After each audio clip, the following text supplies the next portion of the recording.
A metropolitan area should have some means to support its food needs, and I will say food and fiber needs, within a 100-mile radius. The notion that we can keep relying on food to be produced, thousands of miles away, it's not realistic, it's not sustainable. Adding to our ability to produce food within the urban and suburban footprint will be increasingly important in the years ahead. You're listening to the Good Dirt Podcast. This is a place where we dig into the nitty-gritty of sustainable living through food, fashion, and lifestyle. And we're your hosts, Mary and Emma Kingsley, the mother and daughter founder team of Lady Farmer. We're sowing seeds of slow living through our community platform, events, and online marketplace. We started this podcast as a means to share the wealth of information and quality conversations that we're having in our world as we dream up and deliver ways for each of us to live into the new paradigm, one that is regenerative, balanced, and whole. We want to put the microphone in front of the voices that need to be heard the most right now. The farmers, the dreamers, the designers, and the doers. So come cultivate a better world with us. We're so glad you're here. Now, let's dig in.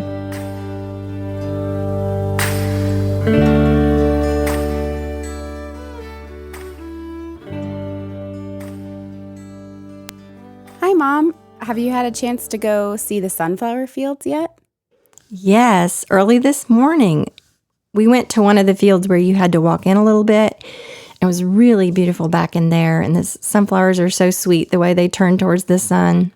Did you see any other people? No, we had it to ourselves at that hour. It was just after 7 a.m., but I'm sure it'll be more active later on because the flowers seem to be at their peak right now. Yeah, it can be so crazy out there because people love going and taking photos and whatever else they're painting and everything else. Remember when nobody knew about them? Yeah, including me when we first moved here. Then somebody just happened to mention it, and I was blown away when I got to see them. For you listeners, what we're talking about is the McKee-Beschers Wildlife Management Area. It's an almost 2,000-acre tract of land that shares a common boundary with the C&O Canal and an area of the Seneca Creek State Park. And every year, they plant a number of acres in sunflower fields to provide a food source for a lot of different kinds of wildlife. Sunflowers and sunflower seeds are a favorite food source for a lot of different birds, songbirds, doves, mammals, pollinators, and they require pollination by insects, usually bees, to produce a seed crop.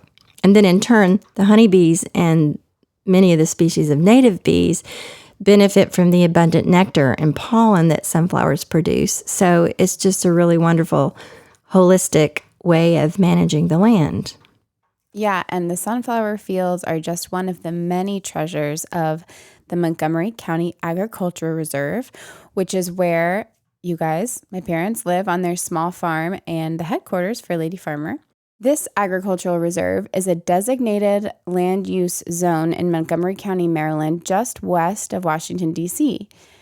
It's around 93,000 acres, and they were set aside in 1980 by the county council to preserve farmland and rural space in the northwestern part of the county. The Farmland Protection Program has been characterized as the most famous, most studied, and most emulated program of its kind in the whole country. Yes, and despite the special nature of this unique place, we find that not many people, even here in the metropolitan area, even know that it's here.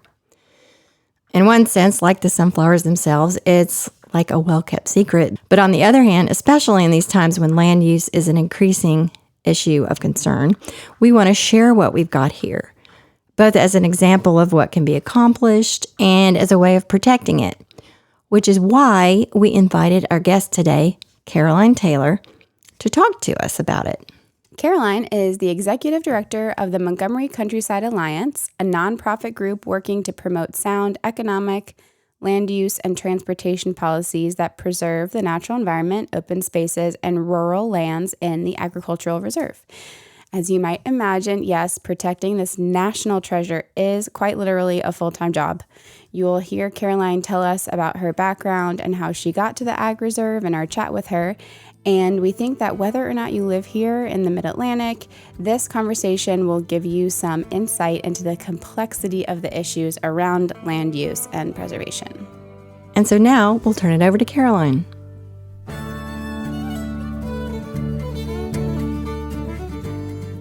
So Caroline, thank you so much for joining us today. I've really been looking forward to this conversation because it pertains to where we live. And many times on this podcast, I have mentioned that we live in the Montgomery County Ag Reserve and sort of explained what it is. But I'm happy that you're here to really explain it in depth and to put it into perspective for all of our listeners and why it's relevant to everybody, not just us that live here. So anyway, why don't you tell us something of your story and your background and how you got to where you are today in this role? Sure. Well, first of all, my pleasure being here to chat with both of you, two of my favorite folks. I was one of the few sort of native Washingtonians born in D.C., lived there when I was tiny, and then moved to the Montgomery County suburbs in Bethesda, the little split level there. And from very early on, my preference was to be outside, however possible. And even when I was inside, even the wintertime, I had the windows wide open because I'd rather be outside.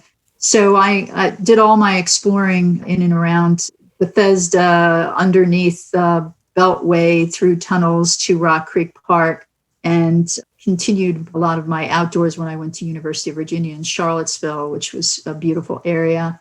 And then, skipping forward, had for a period of time a landscape business. Also worked in environmental litigation, quite different, obviously, than landscaping, with National Wildlife Federation, and found myself being drawn to the areas outside of the suburban spots in Montgomery County. So we ended up finding, my, at the time, boyfriend and I found several acres outside of Poolesville, Maryland, which is north of Potomac and not far from the Potomac River.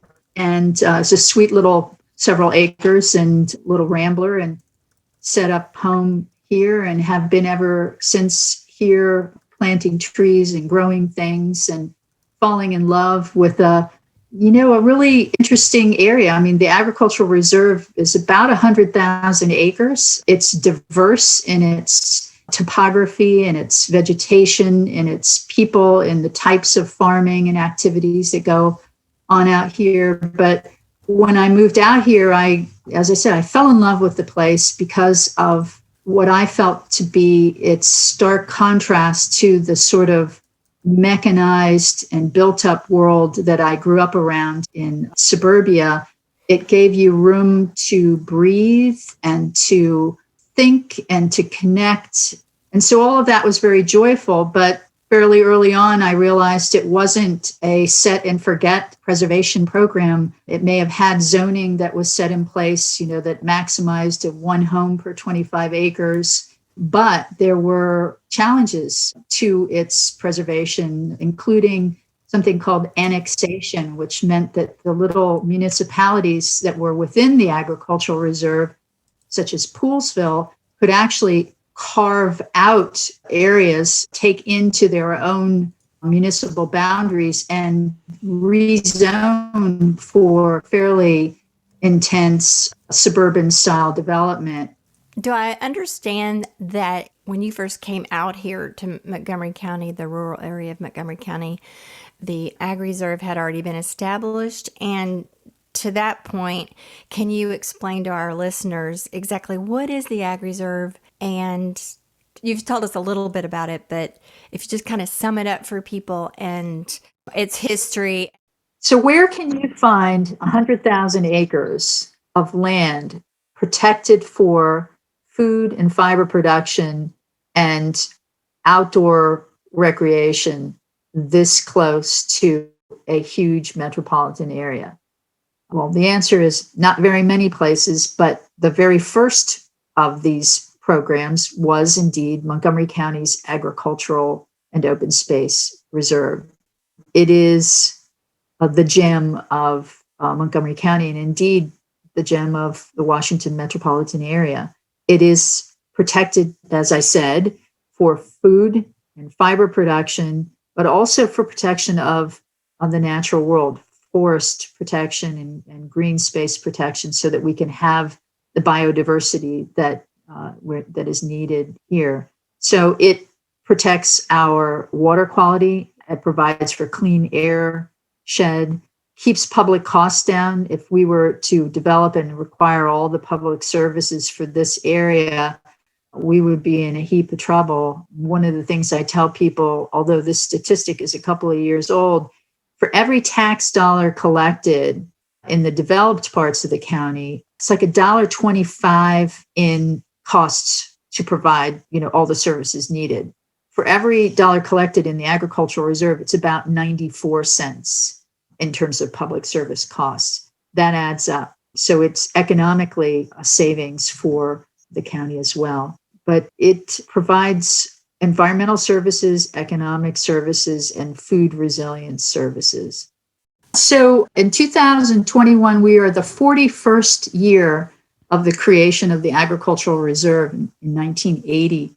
While it was inked, while the master plan for agricultural and open space preservation was inked and signed off on in 1980, it was years in the making.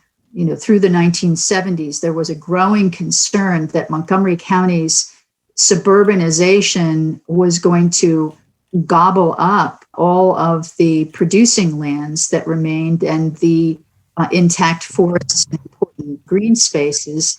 And among other reasons why that concerned folks then was the public cost that would be associated with serving that whole area. So a number of bright minds, including Dr. Royce Hansen, who was at the time a planning chair, tried to figure out the best way to stave off the loss of that land. They started out by downzoning. They went from half-acre zoning to 5-acre zoning, thinking, okay, that's really going to do the trick. Well, it didn't do the trick. There were still subdevelopments marching across the landscape. So Dr. Hansen thought about it, and he thought, well, we're not going to be able to do this with a stick approach.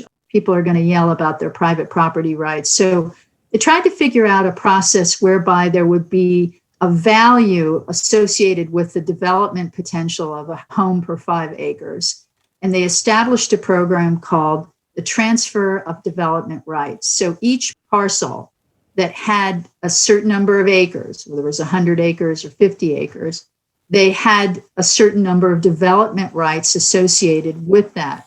And they could sell those development rights to what were called receiving areas in the developing, more urban or suburban parts of the county. Those developers would be able to add to their development intensity by purchasing those development rights. And that money would offset the farmers' perceived equity in terms of their development potential that they had when it was zoned at 5 houses per acre as opposed to 1 house per 25 acres. The bottom line was this was set up to compensate the landowners in the reserve at the creation of the reserve in 1980, so they could have something fair to offset their giving up their development potential. And the good news was, at the time that the reserve was created, commodity prices were up. So most of the farmers, and there was a lot of commodity farming going on, soy, wheat, corn, most of them were pretty happy to keep farming at that time. They weren't looking to cash out. So this worked. And while there were farmers and landowners who were still not happy, even with transfer of development rights, they prevailed. It was signed off, and it has become a national model for farmland preservation. It is in the textbooks. It has been, awarded and emulated across the country. And now we have 547 working farms. We have about 350 horticultural enterprises within the 100,000 acre reserve. And we have, I believe, somewhere around 10,000 folks employed in either the horticultural or agricultural endeavors. Oh, and I should add, within the 100,000 acres, there's about 30,000 acres of county, state, and federal parkland. So there's real opportunities for the residents of the county. And Montgomery County now has about 1 million residents. So a place for people to get out and connect with nature is very important. So those parks have become increasingly important. And during the pandemic, I don't know if you all noticed this too, but people just were clamoring to get to, Seneca Creek, the Seneca Greenway Trail, to McKee Bescher's Wildlife Management Area, to Sugarloaf Mountain. It was clear that people needed to connect and be somewhere reasonably close to be outdoors. You just explained it so well and so in depth. You actually just said a lot of things that I was never totally clear on. But I'm also wondering if you could speak a little bit more, maybe in like layman's terms, to someone who lives in a Washington, D.C., or maybe any city where they're thinking about these kinds of things, about where they can go for recreation, where they can source their food. And can you talk a little bit about what the reality is of having this kind of designated zoning over a large land space, both the positive and the negative? Because I think a lot of it's a lot more complicated than people think, as you said, but what are kind of the basic, like maybe a quick little pro and con list? What is setting aside a third of the land mass in Montgomery County do for you? If you're not living in there and you're not farming there, what does that matter to you? Well, there's several things that it matters. Let's start with what I consider to be a very obvious one. If the listeners were to look at a stream quality map of Montgomery County and the amount of pollutants in the different streams that end up in the Potomac River, which is the source of drinking water for 4.5 million residents in the Washington, D.C. area, you would see the color coding on this, by the way, is red, not very good, green, high quality. Well, all of the streams that are flowing from the areas with impervious surfaces and various uses and development are flowing either, yellow, orange, red. In the flowing from the reserve, they're green. It is a real tool to keeping water quality high. And that should matter to people increasingly as we hear more about the effects of climate change. Water quality and quantity is certainly high up on the list. So having this area to filter and cleanse the waters that are received by the Potomac River is crucial. Someone just sent me a link yesterday to water testing that's taking place in Northern Virginia, and they have a high degree, there's some surface contaminants, some persistent, forever chemicals that are showing up in the water testing there in Northern Virginia. I don't know whether that's special unto Northern Virginia or that's more widespread, but we have to pay attention to how land use relates to the resources that sustain us. So there's one. The other is that, and this really became acute during the pandemic, and this is another obvious, is a metropolitan area should have some means to support its food needs, and I will say food and fiber needs, within 100-mile radius. The notion that we can keep relying on food to be produced, thousands of miles away, it's not realistic, it's not sustainable. So having our capabilities through an agricultural reserve, but also importantly and increasingly in adding to our ability to produce food within the urban and suburban footprint will be increasingly important in the years ahead. There is no question that the areas that produce our food in this country that typically have the breadbasket, and out west, California, in the Gulf states, are going to be, already are, and will be increasingly challenged to meet our needs. So keeping a capability and expanding a capability to produce food and fiber here is important, whether you live in Montgomery County, whether you live in PG County, whether you live in DC.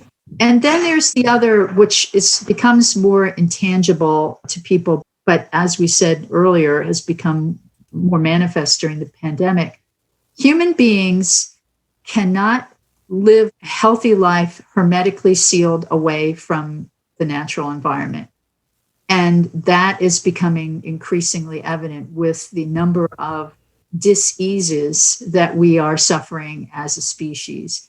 If we continue to make those opportunities for outdoor connection further and further away, we will suffer. Our mental health will suffer, our physical health will suffer. So having these close in opportunities to commune with, to connect with, to bond with nature is invaluable. It is the thing that will sustain us. Well, that sounds great. I was wondering, what are the challenges? Why is it controversial? So anytime you have a preservation program, there's going to be competing interests for what you're preserving. In this case, it's land. And because it's so close, the reserve is so close to the developed and developing parts of this Washington metropolitan area, highly desirable both for commercial use and residential use. There are people who will say, wait a second, you've got 100,000 acres out there. Surely you don't need all that for farming. Surely, you have enough parkland. Can't we just carve off 10,000 acres for, the important public purpose of, senior housing or affordable housing? And, that shouldn't be a problem. And as channeling, Dr. Royce Hansen, the creator of the reserve, it's a death of 1,000 cuts. Once you decide there's some neat public purpose, to carve off and change the zoning in the reserve, you've really opened the door to the whole thing just tumbling in. So yeah, there's a lot. I mean, most recently, the laudable cause of renewable energy. The industry really wanted to have access to the affordable acreage in the reserve to put in, commercial scale solar. So during the pandemic, shelves were empty in local stores. What was bustling and what we were finding was that the local farms, the folks that were producing the table crops, dairy products, poultry and meat, they were being overrun by people trying to find out, can we get our food right here? And in fact, some of them were having to put up signs because folks were showing up without notice, like, I need a chicken, I'll take that one over there. So it became very clear that having the capability to feed ourselves nearby with farms that are producing with practices that we really want to know. I mean, I think more people now would like to know how their food is produced. It became a crucial bit of our survival. And moreover, this wasn't just, farm to paying consumer. These were farms that were also donating thousands of pounds of produce, of protein to our local food banks for the increasing number of our neighbors that were in need. It was another uplift during a very dark period of time for us here, but it underscored the need not only to protect the farms that we already have, but to really expand upon the opportunities to produce the food that ends up on our tables. Caroline, I have heard the statistic that 95% of the food for the DC, Maryland, and Virginia metropolitan area comes from the West Coast. Is that true or close to true? Yeah, I think I can't speak to that specific statistic. I think you could probably use that statistic and say from Florida, from the West Coast, from outside of the US. Believe it or not, a lot of our food comes from, China, which is a shock to me, that I would buy, tilapia and it took a trip all the way from China, from Mexico. And I'm not going to say that there's anything wrong necessarily with being able to have products such as avocados and things like that that are well grown, that are brought to a metropolitan area. I will say the idea that we think that that is sustainable over the long run is really risky thinking. And as I just said, during the pandemic, the riskiness of it became quite apparent when our shelves were emptied, when the chicken and the beef and everything was just like, people were fighting over the last package of it. Yeah. There's another part of this too, Mary and Emma, and that is, as you well know, as people, we have moved so far away from understanding how to do for ourselves, if we can, if we have the capability to find some earth where we live, or a community garden or pots or whatever, but understanding that growing some of what we consume ourselves is super useful and important. And that also became apparent during the pandemic when, seed suppliers were out. I mean, people were buying up everything they could get their hands on to grow for themselves. And, while that was a situation of urgency, my hope is it carries over for people to understand that, families and children understanding how things grow, how you nurture them, and how you treat them with some degree of reverence when you consume them, as if, that these are not just things that magically appear before you, but there's effort and labor that goes into growing them. I think that that's a really important component of our part of the food system. Yeah, and I think that that's been a gift, as you said earlier, a gift of the pandemic is to open people's eyes a little bit. And to circle back with what I was saying earlier, and statistics aside, I think it's safe to say, and you can agree with me or not, that a disproportional percentage of our food in this large metropolitan area comes from hundreds or thousands of miles away. Right. In the event of a supply chain disruption, such as what we experienced a year ago, I would argue that that puts our area, our location, in the category of sort of an expanded food desert. Because if the supply chains were really cut off, we would be in big trouble in the metropolitan area. We got in a little bit of trouble last year, but larger disruptions could happen at any time. No question. No question. So that means there's work ahead to advantage. With the Agricultural Reserve, we have opportunity that hasn't been fully explored. There are, acres that could be in sustainable food production here, but have not. And there are a number of reasons why they have not. But, among them is that training, mentoring, providing resources for next generation producers here has not been forthcoming from local government. To be fair, there's, asking for resources that may or may not be there, but prioritization of resources, it seems to me, should be part of this. And I think having a healthy local food system should be right up there. And I would like to see more done in the way of grooming the next generation. We need an incubator here, a farm incubator.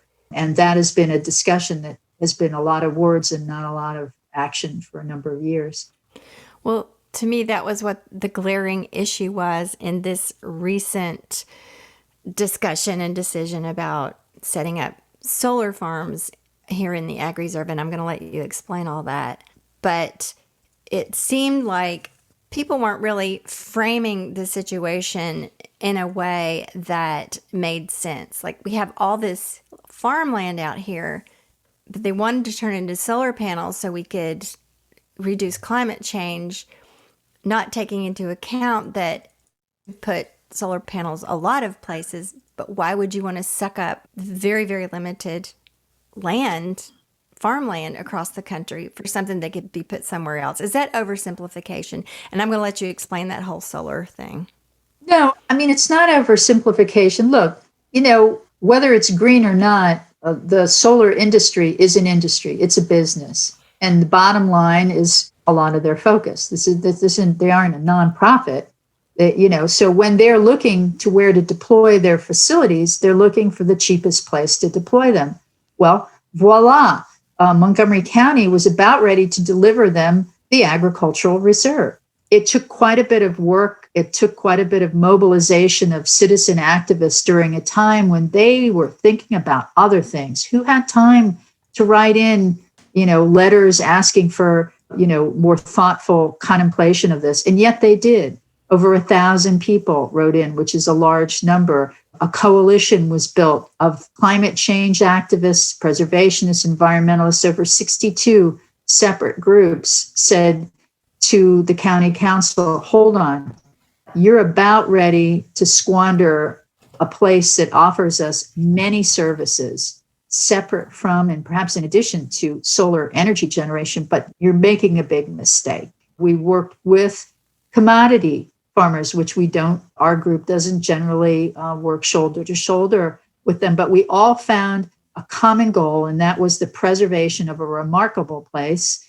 And in the end, the council, the 9 members voted 7-2 to accept our amendments to allow for a careful pathway forward. But it was a difficult but uplifting process where people, a wide group of people, both in the county and the Washington region, the state of Maryland, understood the importance of the reserve and the potential harm that could occur if we acted only upon the urgency of climate change without forethought and without appropriate science-based, public policy-based planning. And so we considered this to be a win all the way around. Solar can be deployed in the reserve now. It'll require some care and siting, but it will help to protect the farmland at the same time.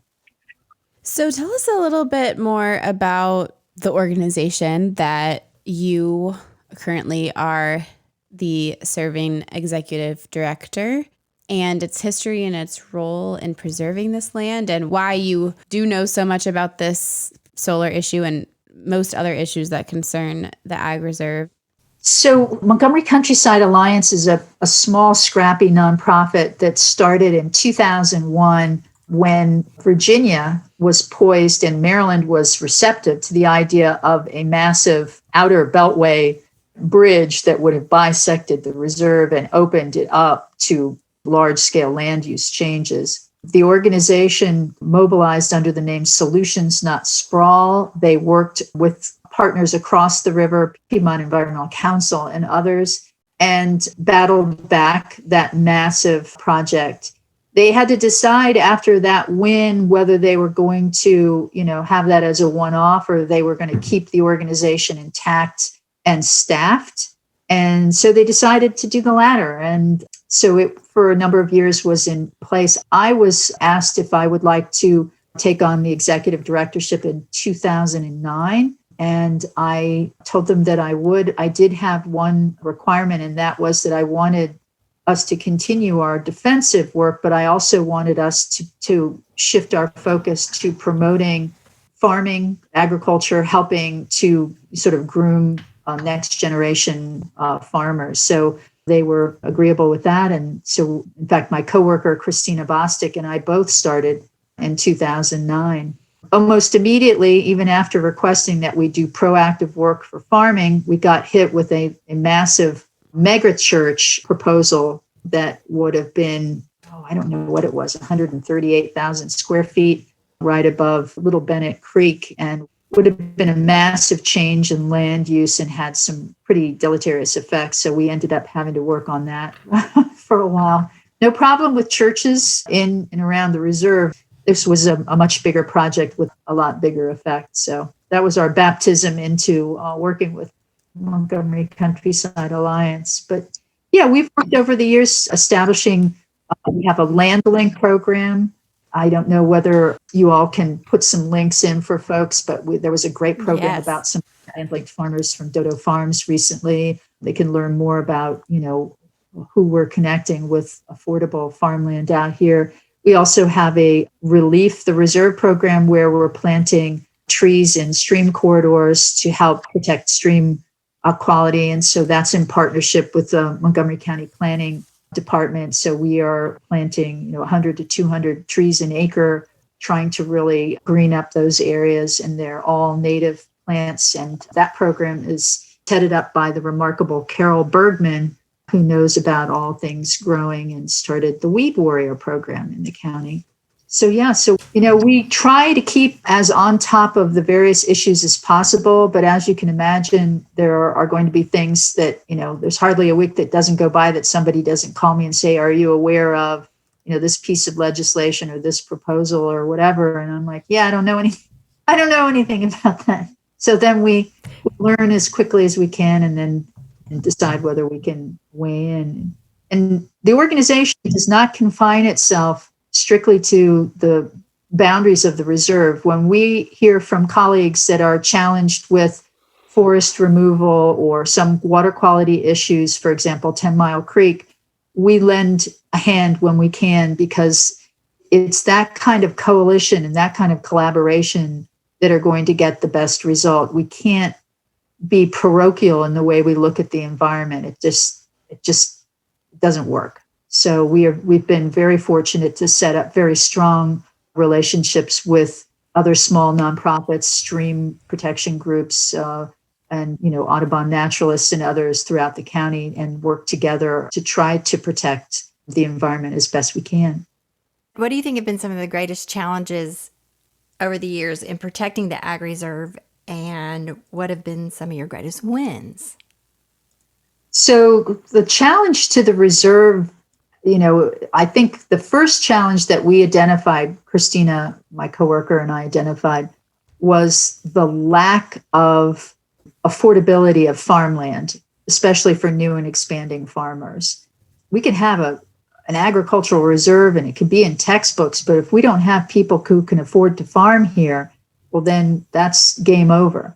So it was that reality that was, we asked farmers, we did a survey, what are your challenges? And across the boards, it was, can't find anything affordable to farm. And certainly finding places affordable to farm and live remains a big challenge here.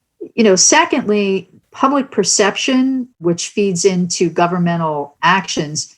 If the public views the agricultural reserve as a place that doesn't do anything for them other than create greater density where they live in, Silver Spring or Wheaton or Bethesda, then they're not going to have affection for the place, and it was great Wendell Berry who pointed out that in order to protect something, you really have to have affection for it. You need to love it.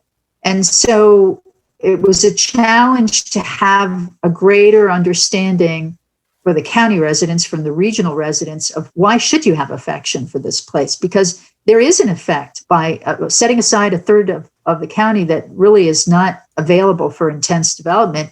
That development is going somewhere, and likely in people's neighborhoods where they're having to deal with crowded roads, crowded schools, less green space. So having them understand, what's in it for them, but also being with them to defend those green spaces. I mean, that's one of the things we realized, is that we can't say, gosh, it really sucks to be you and you're going to lose that forest. We said, no, we'll come in and we'll testify and we'll make sure that your livability, your green space is protected there too. Very hard and not necessarily successful. But some of the bigger successes that we've had over the years, I would say one of our big fights was protecting the very high quality 10 Mile Creek, whose terminus is Seneca Lake, which is a reservoir, which is the backup drinking water supply for about 4.5 million Washington metropolitan area residents. And the county was poised to approve a ridiculous amount of development, 2 shopping areas, 2 outlet malls, thousands of homes, all on the headwaters of this creek that hosts, among other things, brown trout and a variety of macro and micro invertebrates that, it's just teeming with life. And if we're going to be only looking out for ourselves, it ends up being potentially drinking water for us. So being able to ratchet back with science-based input the amount of imperviousness of hard surface roof or pavement in that last stage of Clarksburg, Maryland's development was a huge several-year struggle, but we managed to do it. And for anyone who's driven through Clarksburg, you can see the areas where there wasn't successful preservation efforts, and it's really a stunning amount of sprawl development. Other success, we're battling back multiple attempts to locate the outer beltway here, which would not have alleviated traffic. It would have been inducing more traffic and opening up areas on both the Virginia side and the Maryland side to sprawl development. And then, I'm sort of just culling out, I'd say launching the LandLink program, we believe is a success. We've matched over 500 acres of farmland with small scale producers who've not only growing for their own businesses, but they're giving back to the community. They're mentoring, they're donating to Manna Food and other food kitchens here locally. And then, of course, the solar struggle to make sure that we don't take a sense of urgency related to climate change and apply linear thinking to something that is really a systems approach to how we deal with climate change mitigation and adaptation. So being able to build a strong coalition to defend against that zoning change, I consider to be a really big success. And I've been really grateful for the partnership and collaboration with a number of very bright, very selfless activists.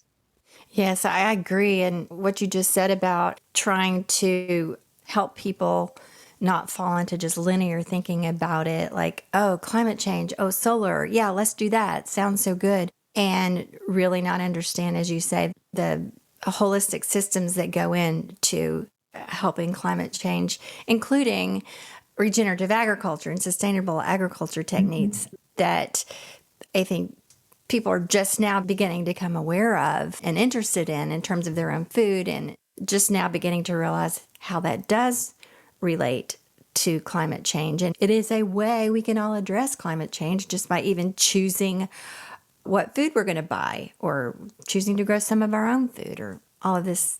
But one thing I wanted to say was, I've lived here 9 years now, and still I encounter very frequently, like even people in DC, even people in the metropolitan area are not aware of the Ag Reserve. You say, Right. I live out here in the Montgomery County Ag Reserve. Well, what's that? And Right. my goodness gracious, and as you told us earlier, it's a national model for land use planning. So where is the disconnect there? And what can be done about that? Well, I could argue that then I'll have a job for a while. Yeah. But I think people are so consumed with their, sort of the requirements of living today, their job, their obligations, that, surviving at least over the last year or so, that outside of that, usual routine, they're not really able to look and see because we're hiding in plain sight here. We're written up. We have a magazine now, I'm happy to say, for anyone who's interested, Plenty Magazine, which is online, Plenty Ag Mag, available also in, a variety of Whole Foods and other stores. It's a great way to tell the story throughout the DC region of a place, and importantly, to let people know how they can engage in the place. It'd be one thing to say, okay, we have an agricultural reserve, but you basically can just drive down the road and that's about all there is to it. But there are, especially when the vaccines are more fully dispensed and this year moves on, the abilities to be at farm events and gathering together at the wineries and breweries out here will increase. I agree with you that I think awareness is spreading. And one example is the McKee Bescher's sunflower field. Every July, there's this beautiful display of how many acres of sunflowers, Caroline? 15 acres or something There's like lots, that? Yeah. many acres.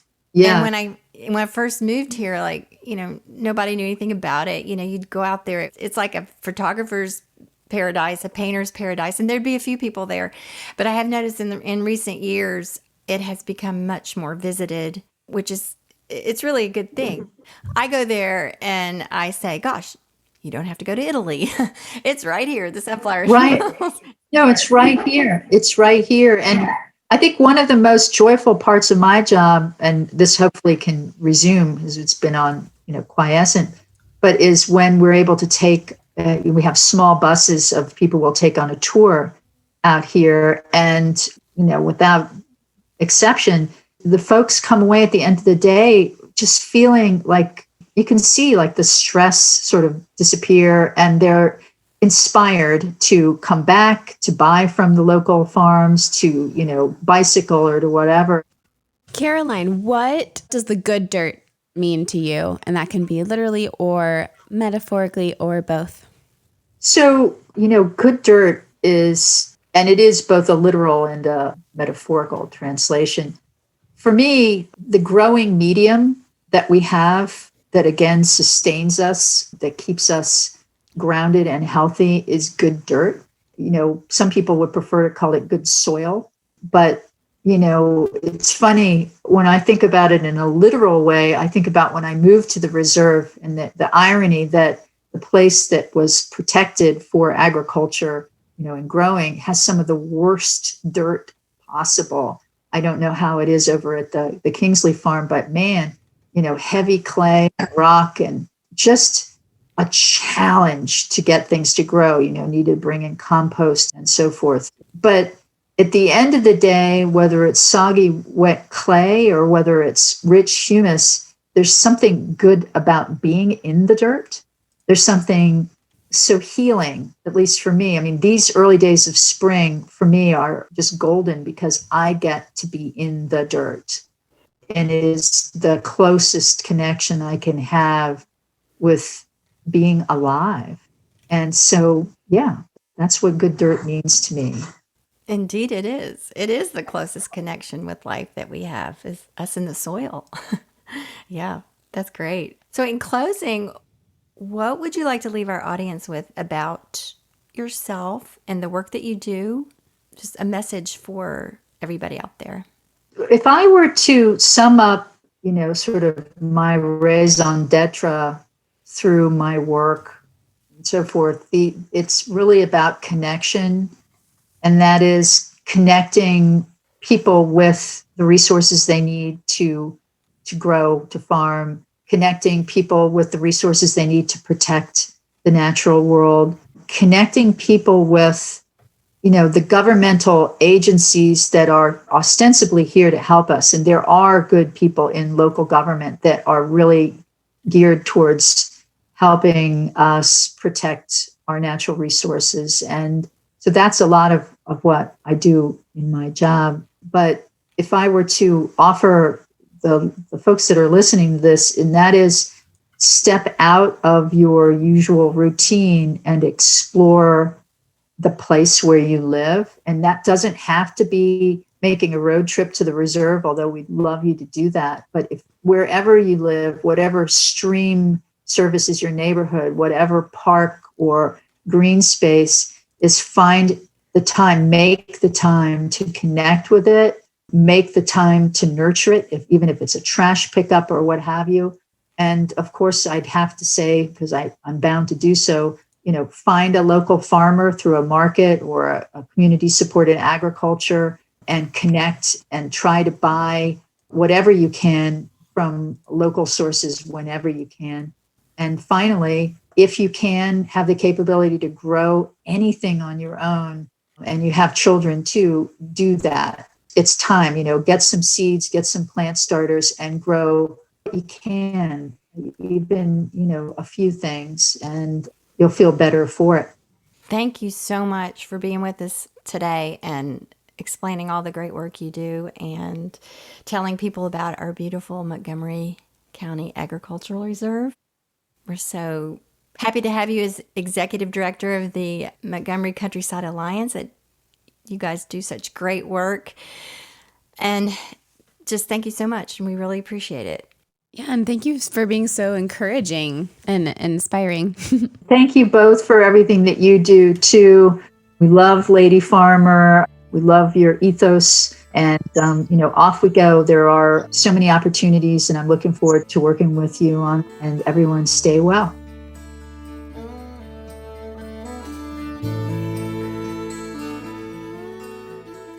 Thank you, Caroline, for shining such a light on our beautiful ag reserve here in Montgomery County and for helping all of us understand the challenges and nuances of preserving open space for now and for the future. Yes, and thank you so much, dear listeners, for tuning in to The Good Dirt. We're here every Friday. Welcome if it's your first time here. We are Lady Farmer, and you can find us online at ladyfarmer.com, on Instagram at weareladyfarmer, and we're here every Friday with new episodes from The Good Dirt podcast. We'll see you next week. Thanks, bye.